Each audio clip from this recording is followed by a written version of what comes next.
kick it off here in 30 seconds. Okay.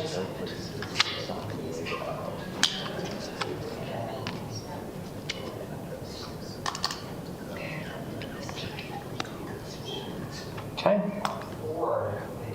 We've got everyone. We got a really big room tonight.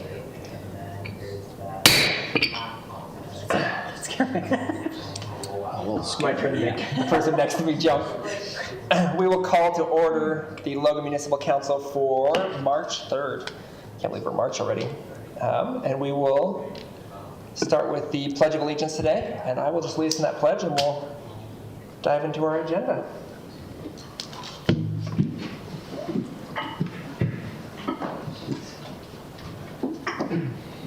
I pledge allegiance to the flag of the United States of America and to the republic for which it stands, one nation under God, indivisible, with liberty and justice for all.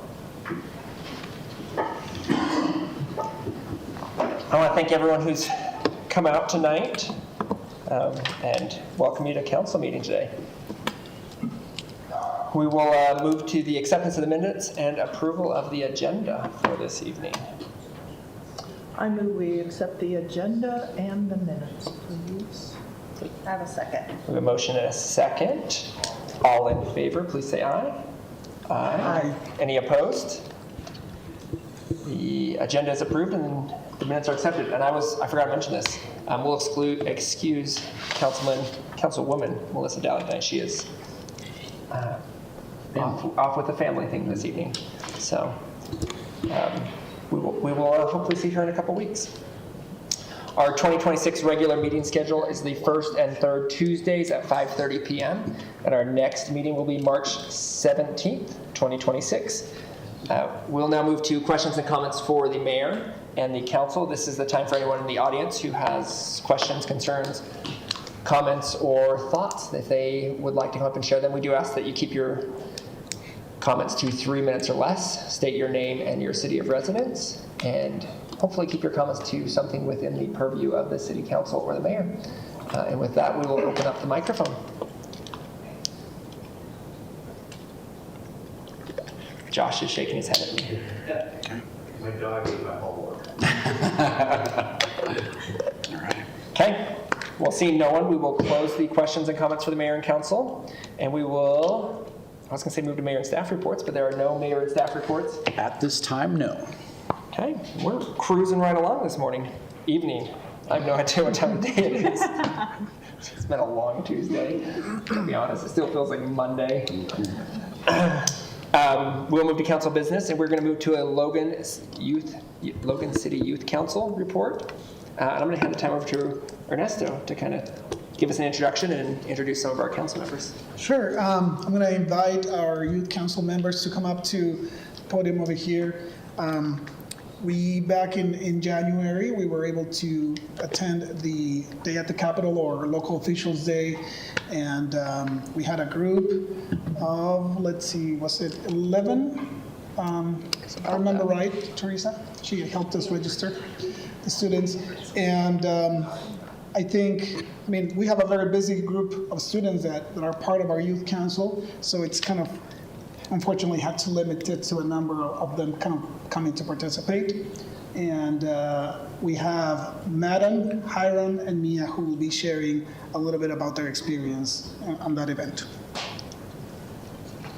Yeah, hi, I'm Madden. I'm a junior at Logan High. And first of all, I'd just like to thank the council so much for paying for us to go to Local Officials Day, because it was such a great experience. We got to talk to our representative and senator, and Representative Anderson was super generous, and he donated the 5 levels of leadership by John C. Maxwell for every member of the Logan Youth City Council, and we got to talk with members of other youth city councils, and yeah, it was just such a great experience. Thank you. Hello, I'm Hiram Martin, and I'm a sophomore right now. And some of the cool things I've got to do and prepare to become, one of the goals I want to become is a politician later on in life, or something in that field. And so it's good to get the experience of especially doing and involving the community. We were able to go to the warming center, and that was a super cool experience to just be able to see what's going on over there. I've enjoyed being able to watch every single meeting since I became a council member, and you can ask Ernesto and Melissa. I ask questions sometimes about the workshop items and like how that everything works, and it's been a super guiding experience, helpful experience. And thank you guys again for the shirts, and then for the opportunity we had to go down to Local Officials Day and be able to talk to some of the representatives that are currently representing us right now up in the Congress level. It's also super cool for me as I do speech and debate and just looking at the different levels, especially on a congressional basis, on the stuff that they're talking about and stuff that we're talking about within our own debates. One of the cases in my example is I do a public forum and I'm talking about single-family residencies being bought up by corporations. And one of the only 6 states that currently has legislation around that that's trying to be passed right now is Utah. And so it's kind of a cool experience to be able to meet a senator and then also one of our members of the House. Yeah, thank you. Thank you. Hi, I'm Mia. One of my favorite parts from the Local Officials Day was was it the House? We were in the Senate building. Okay, we went to a very fancy place, I know that. Can't remember the name. But then we got a shout out from someone important. Oh, I was in the House chambers, yes. Yeah, that was in the house. It was Ernesto. From Jason Thompson. Yeah, from Jason Thompson. We got a shout out while they were in session. Yeah. Yeah, that was really fun. We also got to talk with people from other youth councils because we were doing like this scavenger hunt thing where we had to go look around the Capitol, go like talk to people. It was like really fun, and we also got to speak with our representative, which was really fun. He also gave us books, like Nana said, and it was honestly really fun. And then we also, this year, we actually got to stay for when Governor Cox went on. So that was really cool and fun. And yeah. Thank you, guys. Yeah, both Jason Thompson and Chris Wilson gave us some time, and Jason Thompson spent a good half an hour with us talking and sharing experiences, both personal experiences and just working as a representative for our community. So it was a great experience. Thank you, Ernesto, and thank you to our youth council members. That was it's cool to hear about that. One of these days I'll get to go. You too can volunteer. Yeah, you What can. was that? You too can volunteer. I know, I tried to, but there were 2 others going this year. Sign yourself up to be one of the 2. Yeah. I know, next year. Jeannie, do you want to give us a planning commission update? Sure. So Planning Commission reviewed 4 different projects last week. 2 of them were resubmittals. If you know how it works, people bring projects, they are approved, but if they don't pull a building permit within a certain length of time, their project expires and they have to start over. So these 2 were start-overs, do-overs as I should say. One of them is at 655 East 400 North in the campus residential zone. That will be student housing. And the other one is 651 East 600 North in the campus residential zone, and that will also be student housing. One of them will house quite a few more students. The one on 400 North will house quite a few more students than the other one. The third item that was voted on was an expansion and upgrade for the Island Market, one of our favorite places in town. And I believe that once you see the changed Island Market, it will look even better than it looks now, because they're going to take off the roof that hangs over the sidewalk, and they're going to add about 800 square feet, I believe. I like the design. No, it's only 491 square feet. Stacey Island Supermarket. And so that worked out. There will be some green space around it now and a few real parking places. So that'll be exciting. That is a current deficiency. Yes. And last but not least, Public Works. We have a large Public Works facility out on 10th West It's a funny building. It's used to be red. It looks like it's half buried. That building has reached its useful life, and maybe did a while ago. And in some cases, every vehicle that operates within the city will, at one point in time, spend time in that building. And we now have pieces of equipment that are too large to fit through the doors. So we're working on a new campus plan for Public Works, our Power and Light Company, and our Parks and Rec. And it's a large project. Phase 1 was approved by Planning Commission, and that will be some repair bays and a truck wash and a storage building for Parks and Rec, which is badly needed for them. So that is what happened at Planning Commission. Thank you, Jeannie. Thanks for going to Planning Commission and always giving us an update. It's my favorite thing to do. One of my favorite things Is to it do. more favorite than coming to this meeting? I said it's one of my favorite things to do. We will now move to item 7C, which is council announcements. This is a time for the council members. If you have anything to share with the public or the council, I will turn the time to the council. I will say that we had a good library board meeting. We talked quite a bit about the makerspace because it has accelerated in use. So it started out a little slow and it's just going skyrocketing. And so there's some concern about having somebody there to help with the equipment, and we don't really have staff that's able to know all the ins and outs of all the machines. And I know that Cytiva had planned at one point in time in creating sort of classes and things like that. So the library board will be working toward that. I also went to the Council of Governments training, which was very, very interesting because Cache County's Council of Governments is comprised of all the mayors, and it relates with the CMP, the Cache Metropolitan Planning Organization. So the planning organization receives some funding. The Council of Governments also receives funding from some of the sales tax that's allocated to roads in the county. And this Council of Governments has been formed specifically to implement road projects within the county and that help to move the master plan that's done by CMPO forward. So it's a critical group of people. There were a lot of new mayors, a lot of questions, and it was really interesting to be able to be there. And I came as a CMPO member, so that's all I have to say. Thank you, Jeannie. Ernesto? Yeah, I'd like to share that last month, actually, the Youth Council, as I can't remember who mentioned, I think it was Hiram, we visited the warming center, and it was quite the interesting experience. I know we've heard from them before here at the council, but just being there and understanding a little bit more how it functions and the things that they're able to offer to this very vulnerable population. It was very insightful and thankful that we have that in our community.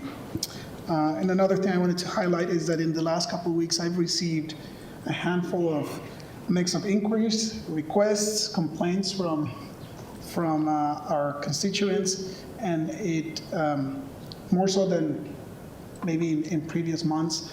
And I just want to encourage to people to reach out to us whenever there is something that is bugging their mind. There was one of them that was complaining about a winter parking infraction when they actually had a winter parking permit on the street, and turns out that there was just an issue with their license plate that led them to get the traffic violation and so the parking citation.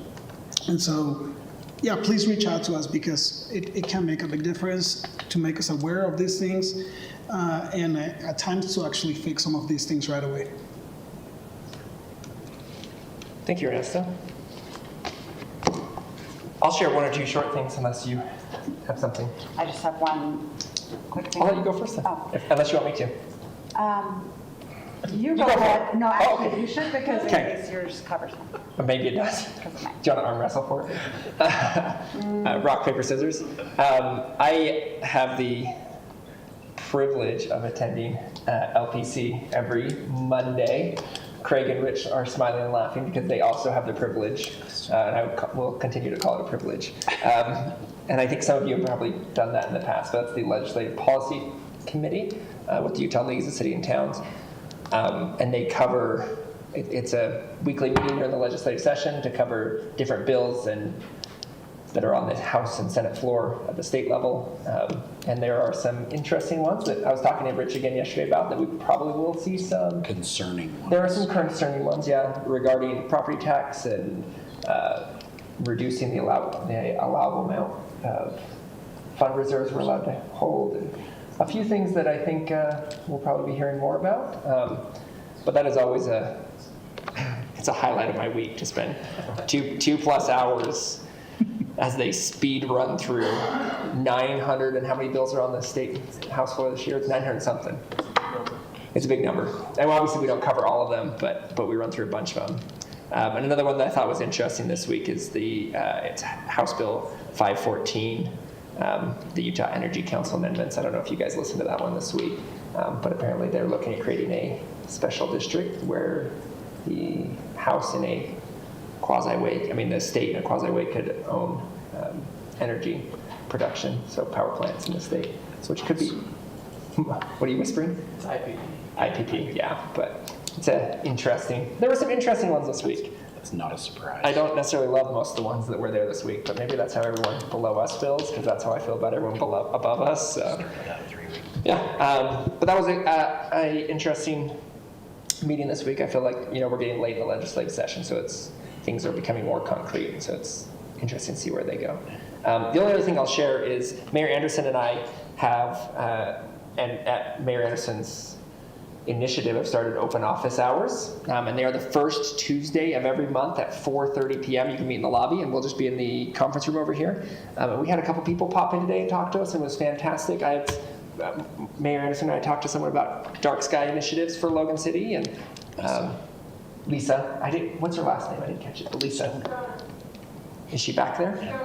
Oh, she's back there. Hi, Lisa. I didn't realize you'd stayed and hid in the back row. But it was great to be able to talk to some people about things and just kind of have that open office hours. We'll be rotating council members. We don't have someone signed up for next month, so if someone wants to do next month. Oh, I thought you were just going to assign us. Well, we don't have someone assigned, so if someone wants to do it next month, let me know. Otherwise, I'll assign you. Okay. It was very enjoyable. It was a good time, yeah. So we'll send all the mean people next week and assign next month. Happy to be there. Happy to be there. We'll talk about it after. But that's a couple of things that I've been working on in the past couple weeks. Katie? I don't think I covered yours.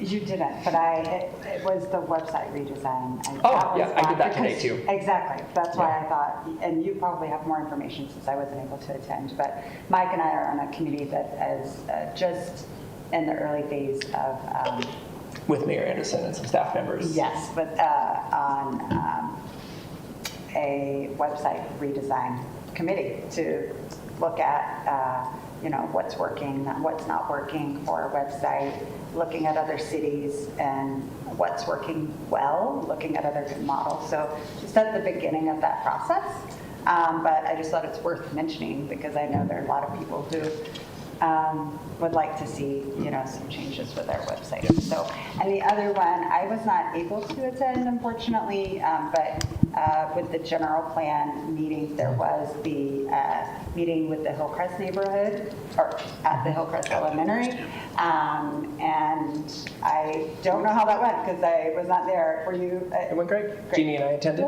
Great. And it was wonderful. Awesome. Good input. And It was probably the smallest. It was the smallest, but It was still the good to get all the smallest of input. three. All 3 meetings were very productive. They were. They were very And I productive. think it was probably the smallest partially too, because people could go to any one, and so it was the third of three. Third of 3.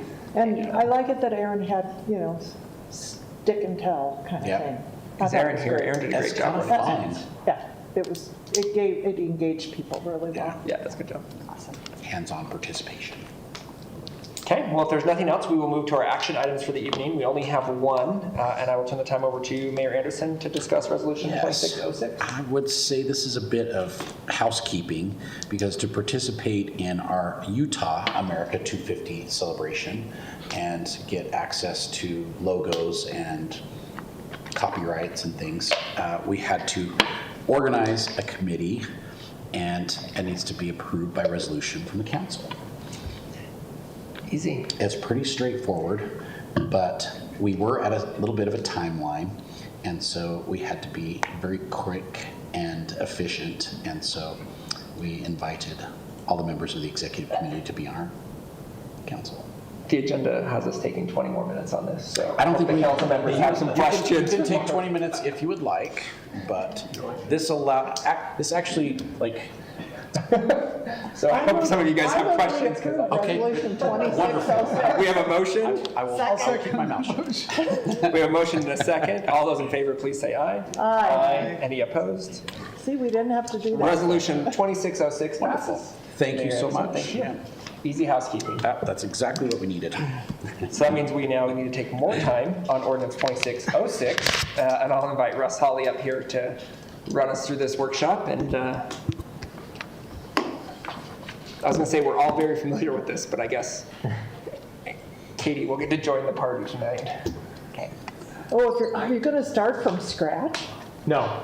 Oh, Please You get do. the abbreviated version, but Katie will have a just lot for of. Katie's sake. So, Yep. thank you, Mr. Chair. About 10 years ago, we were approached by Ted Willis. Only 10 years ago? Only 10 years ago, who had recently purchased a property in the MR12 zone, and he thought he could build a duplex. We realized that it was an illegal subdivision, so we tried to remedy that with the help of Kimber Housley. But after about a year and a half of unsuccessful progress, we decided to approach council for an upzone so that he could just build his duplex, what he originally thought he could do, without remedying the subdivision.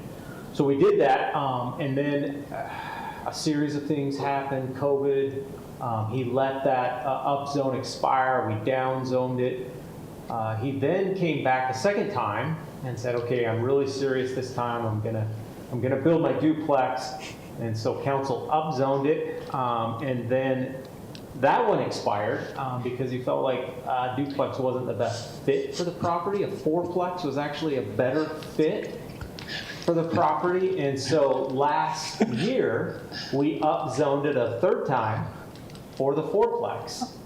And Councilmember Amy Anderson specifically said, "Do not let this one expire because we're not going to do it a fourth time." We're not doing it again. And then she instructed me to submit a downzone in January of 2026 to downzone it back.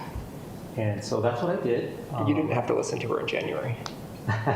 Just saying. but he we had went to through- have pulled the building permit I know, before we did I that, know. right? So 2 weeks before that expired, he sold the property, and the new owner pulled a building permit right before it expired. And so we have an entitled fourplex. I don't think they've started digging, but They only have, what, 2 years to do that? they have 6 months to initiate that building Okay. permit. So I'm hoping they will. This new owner seems, But they have started, they've broke ground. no, They have Oh, not broken they've- ground. Oh, I think you said they started digging. they have not started Oh. digging. They But pulled they- the building permit. Is it entitled? And this is the location here. And it's 2 months old now. Yeah, so this is the current zoning. We upzoned that little chunk to MR20. Can you tell? I could tell. This is the down zone. So that's the abbreviated version. Any questions?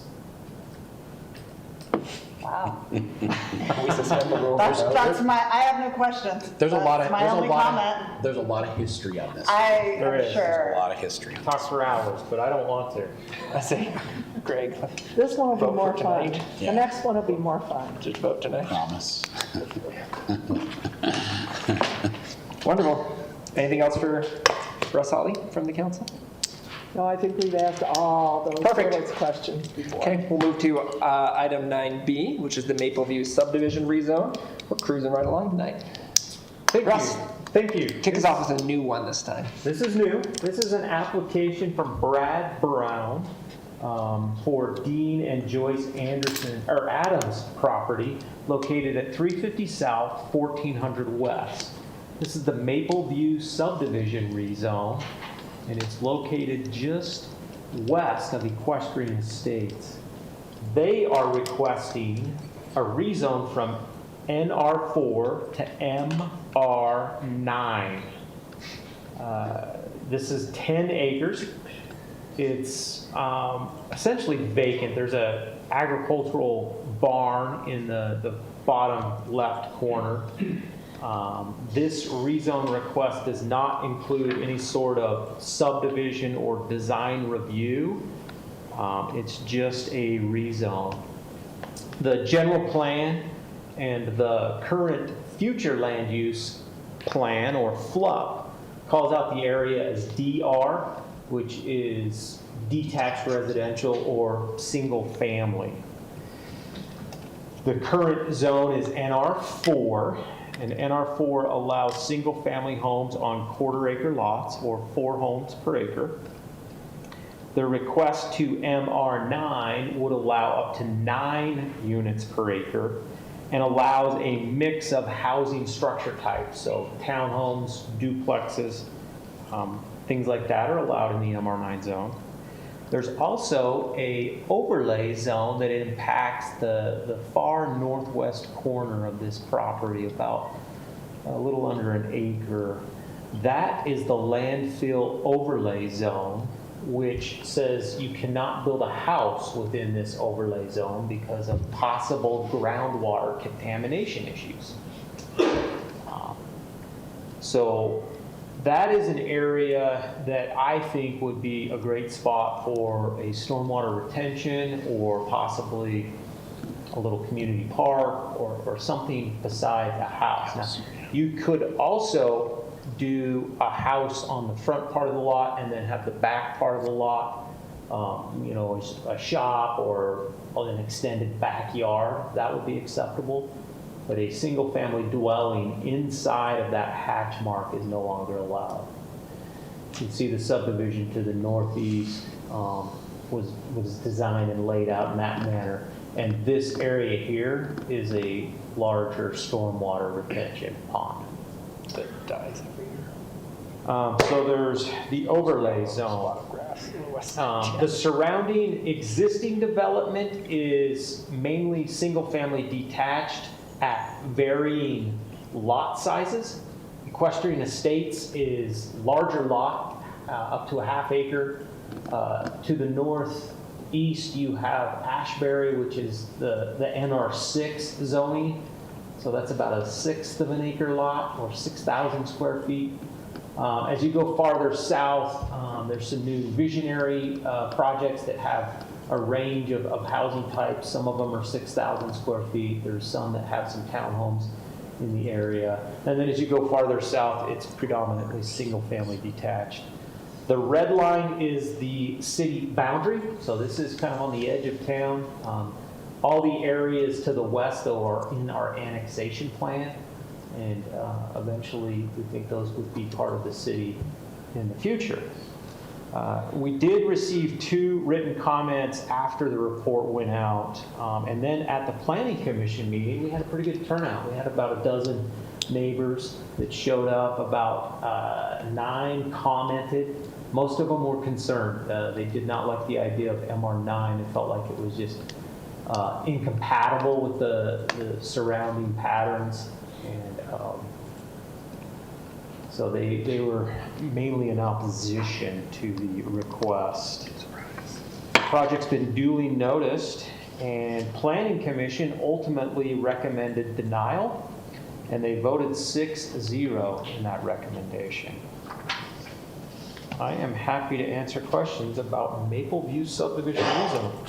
So Russ, I think one important piece is that the Woodruff plan, neighborhood plan, was they wanted to make certain that as their neighborhood grew, they would be able to offer a variety of housing types and lot sizes to have people be able to live in the neighborhood their entire lifespan. And they felt very strongly that they needed to have some NR4 in that mix, along with NR6 and all the rest of it. And the piece that is below that NR4 piece that is a higher zone was only done because he wanted to do smaller lots, but they're all single-family houses. Is that correct? Partially. So that's the visionary product. It's MR9. It's called Right. Sugar Creek. They have a large section of wetlands. So their overall density was like 4 units per acre. But they ended up with some townhomes kind of in the middle and then some 6,000 square foot single family lot sizes around the perimeter. So it's a mix, but their overall density was about 4 units per acre. Okay. Good information. So, anyway. Other questions for Russ? Did you already tell us who defined that area, the environmental area where it cannot build residential? So it's based off a 1/4 mile offset from a landfill. It's rooted in some state law that says don't build a house within 1/4 mile of the landfill. We mapped it out based on our actual. Is that why it like? Yeah. Yeah, that's why it kind of bubbles, is because it's not a perfect circle landfill. It kind of ebbs and flows. So it's a 1/4 mile from the closest edge of the Correct. landfill. Kind of from the toe of the slope, if you will. And so our department, your department is the one that outlines that area. Yeah, well, GIS actually maps it, but we adopt it as part of our official zoning map as an overlay zone. And it's similar to our historic overlay or our South Corridor overlay. We have several overlays. But it has state law behind it. It's rooted in state law. And so I think it carries a little more impact than some of our overlay zones in terms of no build. Yeah, I think it's Yeah. I think it's sound practice too. I wouldn't want to kind of risk it. I agree. If you build a house next to the overlay zone and the backyard is in the overlay zone, do prospective buyers, are they notified of that in any way, or is it their due diligence to purchase? I mean, So there's a couple different ways. If you platted a subdivision, you could, obviously you would mark that on the subdivision and say these lots are restricted. Sometimes you put an R on it. because it would change whether someone could add on their house Yeah. at later points, or Right. add an ADU in the backyard, right? An ADU would be an issue, Right. but a shed or a garage Sure. wouldn't be an issue. But as part of that plat and that lot, you would also have a tag that maybe goes onto a deed that says this lot is restricted. Okay. You know, the back 100 feet is, restricted Landfill. in the fall. So you can add language like that. We typically do that at the subdivision phase. But at this phase, we're just talking about zoning.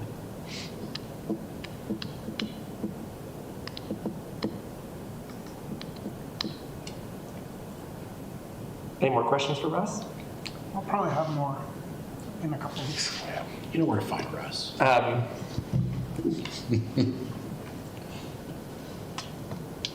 This is maybe more of a question for Craig, and I know this isn't on the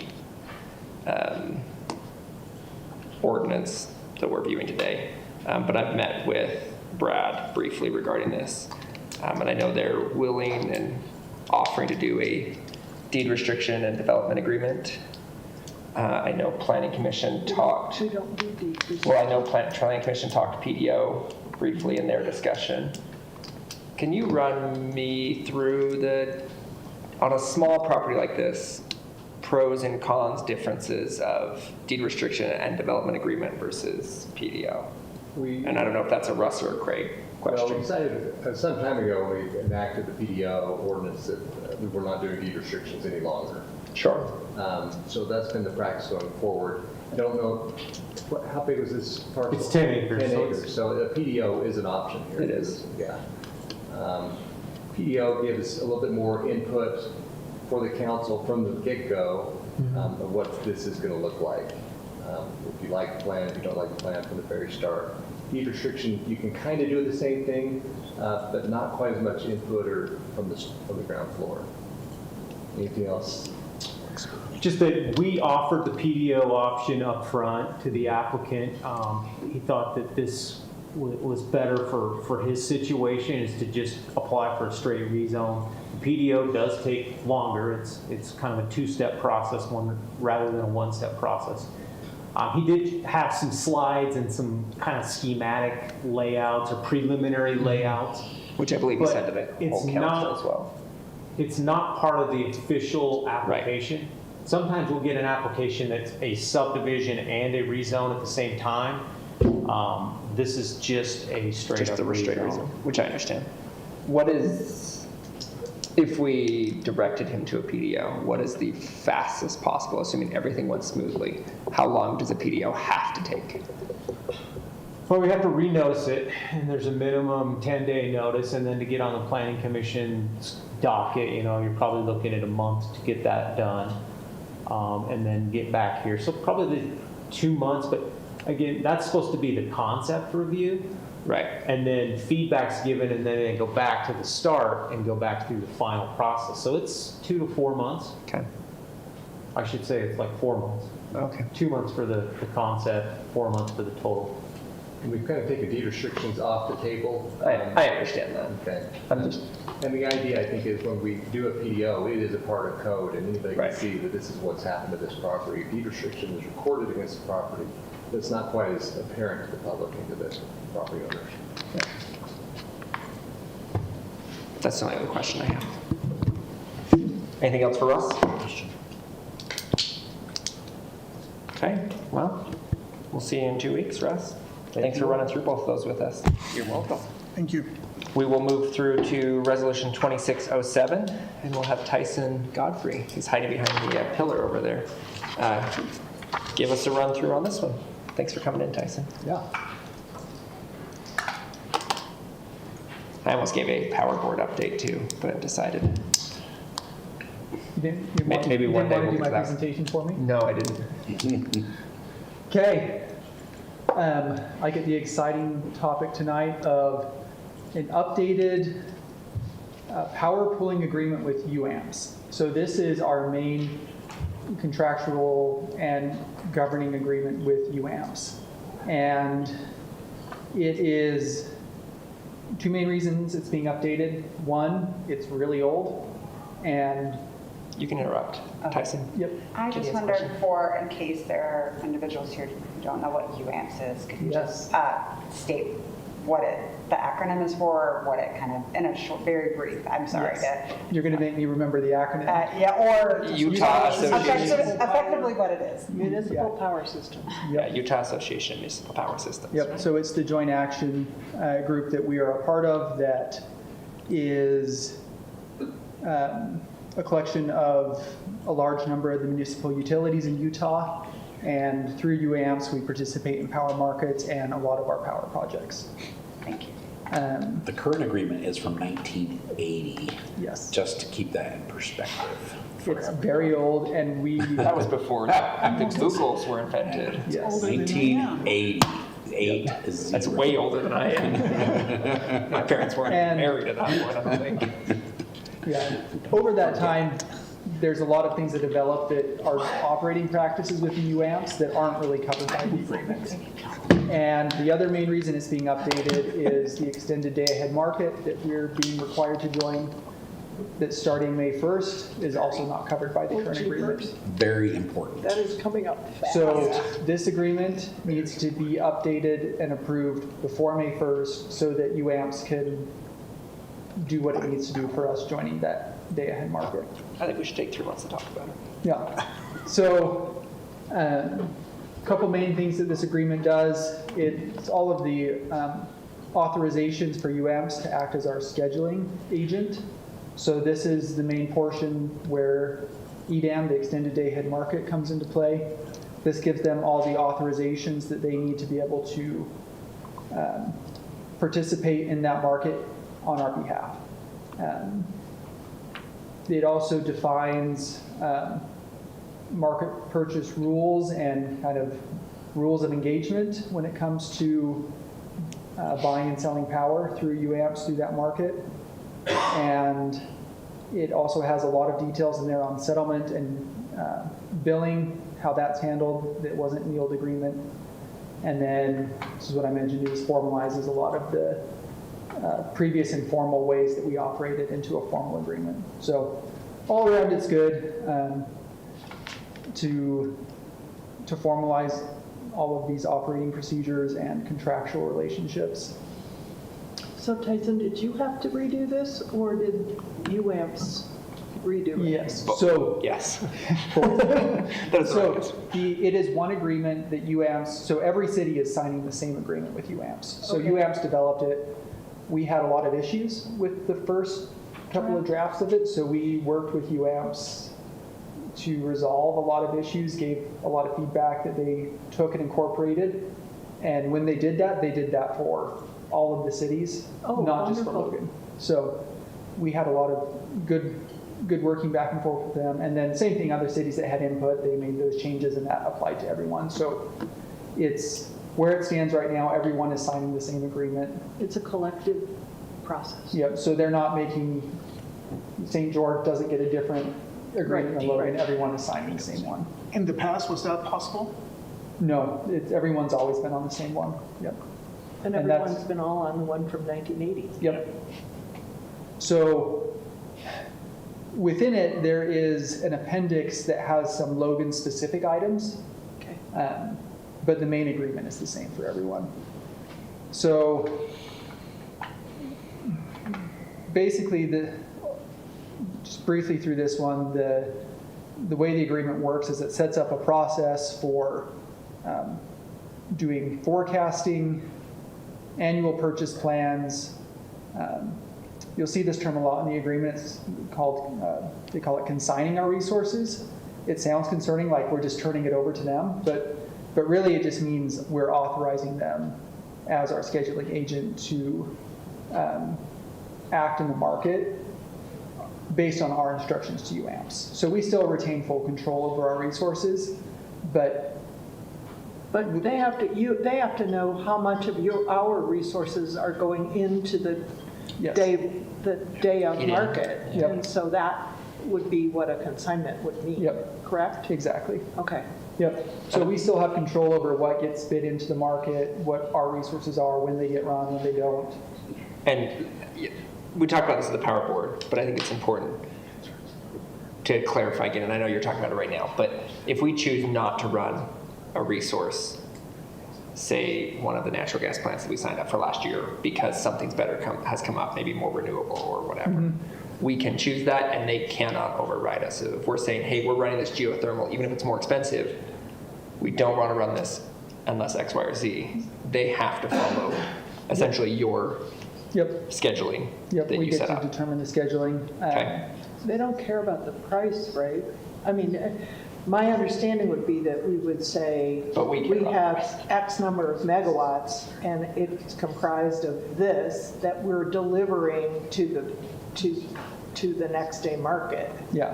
And we have the backup to do that because the way I understood the next day market, we have to have 100% of our resources covered Yep. in order to not be Fine. penalized. Correct. So, yeah, basically we get to say, yeah, here's our resource stack. And for example, our new local natural gas plant, we can say there's 10 megawatts there, and we want you to bid it into the market at this price, and they'll go and bid it into the market at that price, and then they'll come back and say, okay, you were chosen to run, and here's what you're required to run based off of what we told them to do in the market. Okay. So it's, yeah, basically we can't just go, we don't have the technology or the capability or the staff to go run all these things on the market ourselves. So it's just all going through UAMPS as our scheduling agent. And then they're also responsible for all of the settlement and then billing on the other side after. It's kind of like having a stockbroker. Yeah, exactly. You keep your stocks, but you say, I want to invest it here. Yep. Please do that. and then they go and do that. They do it. Yep, exactly. That's a great example. Even when they say it's not a good idea. Sometimes they'll say, that's not a great idea, but I'll do it anyway. And there are, like, Never say that twice. we still have the same constraints we have on certain resources, that if we've already bought natural gas and we have to run Nebo, then, like, we still have constraints, but UAMPS is acting as our agent, not going off and doing their own thing with our resources. So we'll skip straight to the bottom line. We're going to recommend approving this agreement. Feel like that with the changes in this latest agreement that we feel comfortable with it. It's been through legal. We understand all of our entitlement shares. We understand what our long-term commitments are through UAMPS with the different projects we're in. And then this is the pooling appendice is the one that has Logan-specific agreements with UAMPS. So this is where we give UAMPS specific constraints or instructions on how to treat our resources. And this is an appendix that is referenced in this agreement, but we're able to update this and keep it current outside of the agreement. So they kind of took the approach with a lot of things that they're putting the main foundation of the agreement and what we're asking council to approve. But a lot of the like day-to-day details on how stuff operates are in appendices that can get updated as things change. That makes very good sense. Yeah, just there's a lot of uncertainties. Like, Yeah. we don't want to be coming back to get new agreements approved every 6 months. So we think that's a good way to handle it. Yeah, like I mentioned, a lot of improvements over the initial agreement. Adding those resource protections that we control our own scheduling, requiring us and UAMPS to come into an agreement of what our load forecast for the year, not letting UAMPS do that without our input. How costs are allocated among different members of UAMPS was a big one that was added, adding cost causation principles into that contract. And then another one is that they also added a formal process for approving and modifying appendices, where that will go through the UAMPS Project Management Committee, which is a committee that Mark sits on and has the ability to vote and have input on. Mark Montgomery. Mark Montgomery. Yes. Not Mayor. Not Mayor Mark. I mean, you could do Light and power If I board wanted director. to. I mean, light and power. I think we'll let Mark continue doing that. He does a good job. He is more capable. I just felt like that was worth probably clarifying the 2 marks. And then I just wanted to highlight there are some risk inherent to this agreement. It's nothing nefarious or wrong. It's just kind of the nature of the agreement. But we are financially on the hook for all payments to UAMPS. So even if they make some purchase or decision that we think is dumb, but it flows through, like ultimately all costs get allocated to UAMPS members and we're part of that. So we are, unless it's like an error that can be corrected somewhere, we are on the hook financially to pay for everything. We can't just push it back and say, we didn't like that UAMPS, you have to pay for it, because they don't have money, it all comes back to We the agreed members. to the projects ahead of time and the participation, right? Yes, So, But they can make a scheduling thing or Yeah. a day ahead purchase yeah, they that can we make a don't day ahead love purchase that we didn't like or things like that, because that is, to fill a gap or to cover a shortfall. because ultimately, at some point, they have to fill a shortfall regardless of what we want to do, because it's required as being part of the market. So, yeah, there are things. Another example was last summer, there was a request for a power purchase, and they did 15 megawatts instead of 10 megawatts by accident, but the purchase had already executed, and you can't go ask for a refund, so we were on the hook for it, even though it was their error. So things like that, just to be aware of, like we are ultimately on the hook financially. There's no limits to that? Nope, So if they typed in 150. yep, but that's, very some rare. of that's on us, right? To Yeah. be paying attention. yep, So, yep. yeah. Yeah, it's, And I mean, one slip in a long time I don't think there've been many. No, there have not been many. It's rare, but it's just something to be aware of. Yeah. And yeah, they've been a good partner. Yeah. So there is also a 5-year minimum notice of exiting this agreement, but exiting this agreement would be exiting UAMs. UAMs. Yeah. So I don't think that's That a would big go issue. And we also have a lot of project commitments through them that are a lot longer than 5 years. So the 5-year minimum notice would be the least of our issues of getting out if we, for some reason, wanted to do that.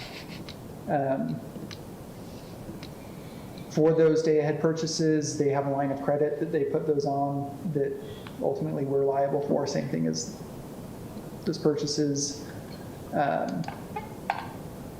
We do have a proportional share of all UAMPS overhead that gets flowed back to the members. Mark Montgomery does sit on the budget committee, so he has input on what their admin costs are, and other cities have the same incentives we do, so it's not a big concern, but the UAMPS budget committee approved a 200% salary raise for everyone at UAMPS. That would flow through back to us. So again, not a big concern, but just something to be aware of. Well, a proportional share of it would Yes. flow back to us. Exactly, yep.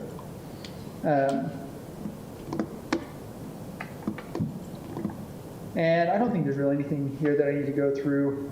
There's a lot of details in the agreement about billing and how that works, but nothing here that's really a concern. And then, I already mentioned this, UAMPS has its own governance that a lot of the details of day-to-day execution and annual purchase plans and resource decisions go through, and we do have representation and input and voting rights on that committee. So, any questions? And we're lucky because Mark has been on it for a long time, and I think he really understands how it works, and he is respected for his participation and his knowledge. So. Yep. Yeah, he's committee on the budget committee and has a lot of input and influence at UAMPS. He doesn't look out just for Logan, he looks out for all the members. Yep. Yeah, Yep. for sure. One of the slides you have that to participate in EDAM, you have to go through UAMPS. Yes. That actual municipalities cannot participate directly into it. So cities that are on Rocky Mountain Power are the ones that are participating on. Yep. Yeah, so the way that it's working is that Rocky Mountain Power or Pacific Core as a whole, they're the balancing authority for the area. So ultimately, they're the one that is running everything through the market. So the way that it works is that they treat UAMPS as a single entity on their system. And so UAMPS has to work to meet the total UAMPS load with Rocky Mountain Power. And then UAMPS takes what they had to do as a whole, and that gets divided up among the individual members depending on our load. So if we're 10% of the UAMPS load during a certain hour, then whatever happens during that hour, we have that kind of proportional responsibility for the total of UAMPS. So yeah, operationally, Rocky Mountain Power doesn't want to deal with 30 different individual cities. So really they look at UAMPS as kind of like one single organization, even though it's not, but that's how they treat it. And then UAMPS is the one that is responsible for dividing that up among the members as far as. Are there any exceptions that you know of? No, I'm pretty sure every city in Utah is either part of UAMPS or UMPA, which is a similar type organization. So through one of those two groups, everyone's participating. So there's no one that's off doing this on their own.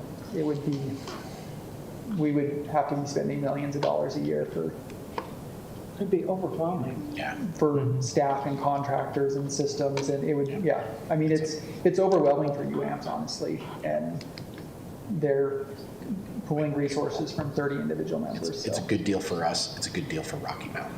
Yep, yeah, it makes it Makes it feasible for manageable. everyone. Yeah, makes it manageable for everybody.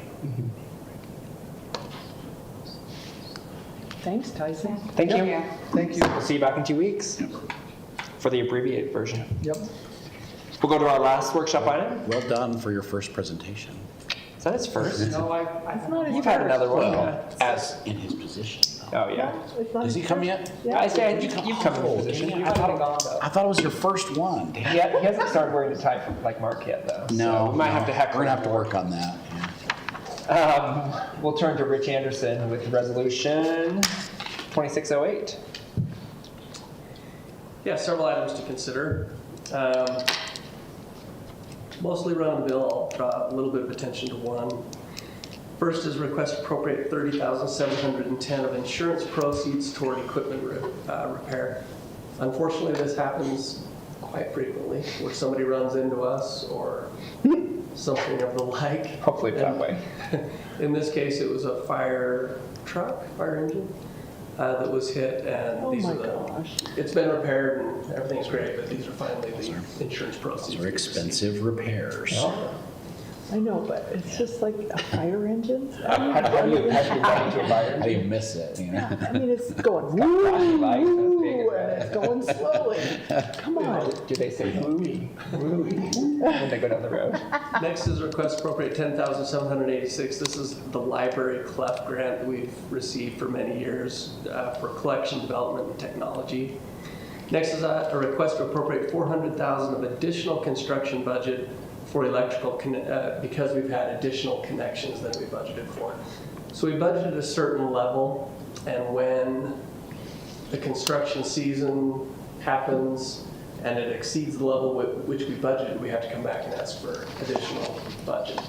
Good news is we do have the connection revenue that covers this. Oh, I now I get it. Yeah. It was like my brain was going, There's more connections than we so, anticipated. so we're building more, and we have more things that need electricity than we had anticipated were going to be online right now. Yes. Okay. Sometimes it's more things, sometimes it's just more cost. This is probably more cost than we anticipated. Right, like everything. But nonetheless, that's the cost of the connection fee. Fairly normal, although we've had to do this last couple of years, and we'll see what the future holds. Well, the costs have accelerated at such an, Exponentially. yeah, and such a wildly Inflation. unpredictable pace. Stabilized a little bit recently, but still, yeah. We may have to look at the amount that we budget. The problem is, this is, on the residential side, at least this year, was higher than on the commercial side for the revenue. And it just depends on It's getting what's getting built and what percentages. So just something we'll have to watch. Next is a request, and these next two are part of the same thing. We do send our firefighters out on wildland deployments. Our firefighters are also EMTs, so some of them are in the emergency management or emergency medical services fund, which is where we run our ambulances and things like that. So request appropriate $361,625 to the fire department general fund, and a request to appropriate $39,002 again for wildland reimbursements for the EMS fund. Are these reimbursements from the state? I think many of them are. So we run on wildland for the state, they call us out, and then they reimburse us the cost. Is that what this is? And this is like from last summer? Yep. Last summer. Okay. Hopefully we're not having wildland fires We already. typically wait until we've received most of those in until we bring it to council. But this is similar to some of the police overtime shifts that we do. It's just the fire equivalent.